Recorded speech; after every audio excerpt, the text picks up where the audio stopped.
Shalom Bapak Ibu, saudara-saudari yang terkasih dalam Kristus. Jumpa lagi dengan saya dalam renungan singkat hari ini. Doa dan harapan saya, Bapak Ibu, saudara-saudari terpelihara baik dengan damai sejahtera daripada Tuhan kita, Yesus Kristus. Sebelum kita merenungkan firman Tuhan, marilah kita berdoa. Bapa di surga, Bapa yang kami panggil dan kami kenal dalam pribadi Tuhan kami Yesus Kristus, sungguh kami mengucap syukur untuk hari ini. Kembali lagi kami boleh diizinkan Tuhan untuk merenungkan kebenaran firman-Mu. Karena itu ya Tuhan, berbicaralah bagi kami karena kami telah siap untuk mendengarkannya. Demi Kristus Yesus yang mempunyai firman yang hidup itu kami berdoa. Haleluya, amin. Tema renungan firman Tuhan kita hari ini adalah kemunduran rohani.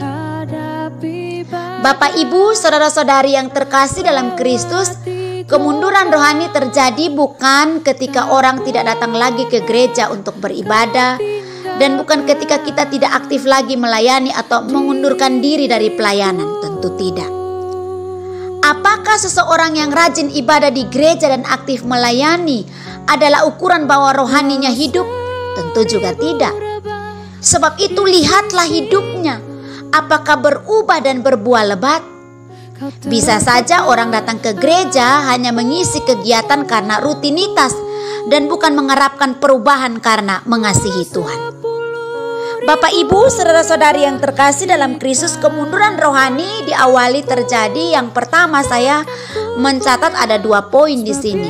Yang pertama itu berbicara bahwa kemunduran rohani diawali ketika hati kita tidak lagi haus dan lapar akan roti hidup. Dan jika dibiarkan terus-menerus, maka kematian rohani pasti terjadi. Tubuh kita akan mati jika tentunya kita tidak beri makan atau kita tidak beri tubuh kita makan, pasti kita akan mengalami gangguan kesehatan. Maka demikian juga kerohanian kita akan menuju kematian atau mengalami sakit jika firman Tuhan bukan menjadi kebutuhan pokok dan gaya hidup setiap hari. Lalu yang kedua, kemunduran rohani diawali adalah ketika hati tidak lagi tertarik berdoa dan tidak menyadari kebutuhannya akan Tuhan untuk bersekutu dengannya, berjumpa dengan Tuhan. Maka kematian rohani makin jelas di depan mata kita. Berdoa adalah bersekutu atau membangun hubungan dengan Tuhan. Dan jika kita mengabaikannya, maka kematian rohani tidak bisa kita hindari lagi. Dan disinilah kelemahan yang fatal, sehingga iman menjadi lemah dan rapuh. Kemudian lambat laun kita jatuh bangun dalam dosa dan mudah menjadi mangsa musuh atau mangsa iblis. Dampak buruk selanjutnya yang tidak bisa kita hindari lagi, sehingga kekristenan pasti akan mulai pudar. Awal memudarnya kekristenan ketika hatinya lebih tertarik akan keinginan daging dan dipandang memberi kepuasan, sehingga firman tidak beroleh tempat bertumbuh dalam dirinya. Awal memudarnya kekristenan ketika integritas sudah terjual demi mendapat fasilitas dan popularitas, sehingga di dalamnya tidak ada lagi kebenaran dan kemurnian hati. Awal memudarnya kekristenan ketika diam terhadap kesalahan dan bungkam terhadap kebenaran, dan semua hanya karena kompromi dengan dosa dan mendapat keuntungan. Karena itu perhatikanlah, yang pertama, alat ukur rohani yang hidup adalah hidupnya pasti berubah dan berbuah lebat. Sikap dan perilakunya makin bersinar, memancarkan kehidupan. Lalu yang kedua, orang Kristen yang hidup pasti melawan dosa karena hidupnya tentu dipimpin oleh Roh Kudus. Dan kerohanian yang mati justru memelihara dan tentunya kita menikmati dosa. Karena itu Bapak Ibu, saudara-saudari yang terkasih dalam Kristus, mari cintailah firman Tuhan. Renungkanlah firman Tuhan itu siang dan malam supaya perjalanan kita berhasil dan beruntung. Mazmur pasal yang pertama.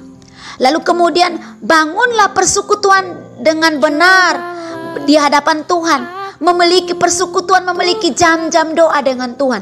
Maka disitulah letak kekuatan kita dalam Kristus. Sehingga kita mampu menghadapi dunia ini mampu menghadapi berbagai pergumulan, pergulatan, kesulitan hidup ini. Karena itu, mari bangunlah manusia rohani kita dengan berdoa, membangun persekutuan dengan Tuhan. Kiranya renungan singkat ini menolong dan menguatkan kita untuk terus mencintai, merenungkan firman Tuhan dan mencintai doa. Karena di sanalah kita mendapat kekuatan dan membiarkan diri kita untuk memuji Dia senantiasa dalam kehidupan kita, sekaligus memberi diri untuk dipimpin dan dibimbing oleh Roh Kudus. Doa saya kiranya Roh Kudus memberi kita kekuatan dan kita percaya bahwa Kristus senantiasa menyertai kita sehingga kita sanggup melewati hari-hari hidup yang kita jalani setiap hari. Mari kita berdoa. Sungguh kami mengucap syukur untuk kebenaran firman-Mu yang sudah kami renungkan bersama-sama. Roh Kudus kiranya menerjemahkan itu di setiap hati kami masing-masing sesuai dengan kebutuhan rohani kami. Biarlah kami semakin hari semakin mengandalkan Engkau, berharap hanya kepadamu. Bapa di surga, di kesempatan ini juga kami berdoa untuk setiap para pendengar yang merenungkan, yang mendengarkan, merenungkan kebenaran firman-Mu. Hamba berdoa dalam nama Yesus, mereka diberkati, ditolong oleh Tuhan. Ketika mereka berhadapan dengan pergumulan, kesulitan, Tuhan beri mereka jalan keluar, kekuatan. Bahkan Roh Kudus memberi pertumbuhan kepada kerohanian mereka, sehingga mereka sungguh mencintai Engkau. Yang sakit disembuhkan, yang lemah dikuatkan, bahkan yang terikat dengan kuasa kegelapan dan dunia ini terlepas. Dan biarlah hidup kami dituntun dan dipimpin oleh Roh Kudus. Terima kasih Tuhan Yesus, meteraikan firman-Mu, dan biarlah kami senantiasa berharap hanya kepadamu.